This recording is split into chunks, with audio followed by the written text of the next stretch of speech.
Always tracking, always alerting. Storm Team 8.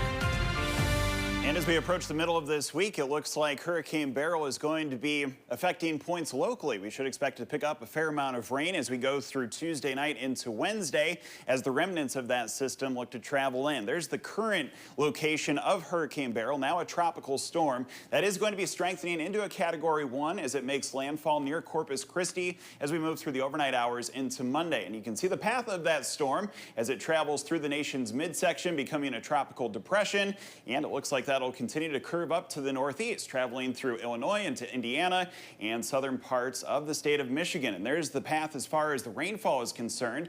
You can see that'll be dumping a ton of precipitation down toward Houston and Dallas, and a fair amount of rain also stretching across the Midwest there, going through Illinois into Indiana and again southern parts of Michigan.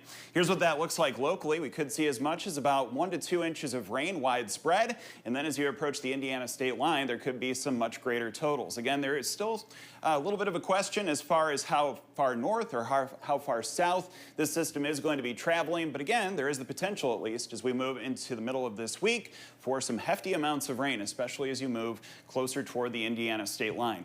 Here's a look at Storm Track Live right now. You can see that we have a batch of showers and a couple of isolated thunderstorms continuing to make its way across Lake Michigan. We have some rain that is setting up in Berrien County right now. Points near Benton Harbor stretching south to Berrien Springs and Buchanan, receiving some rain and a little bit of heavy downpour activity there too. Futurecast, as we roll through this evening, there is the possibility of isolated showers.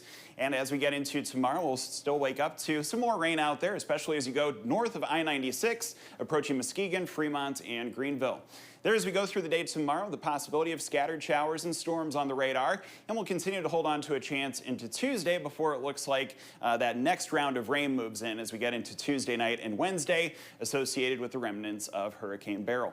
Warm and humid conditions for the next few days here, highs in the low to mid 80s. It'll also be more muggy as we hold on to those rain chances through Wednesday, and we'll heat things up as we get into next weekend. There's the view outside in South Haven. Still some folks enjoying their 4th of July holiday weekend at the beach. And here in Grand Rapids, it's warm, 83 degrees the temperature, with winds from the south-southwest at 11 miles per hour. Upper 70s to middle 80s being observed now.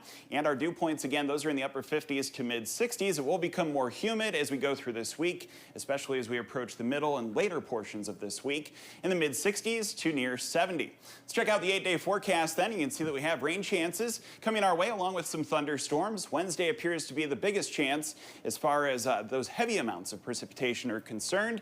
And then we'll heat things up into next weekend, highs near 90 degrees next Saturday and Sunday. Amanda?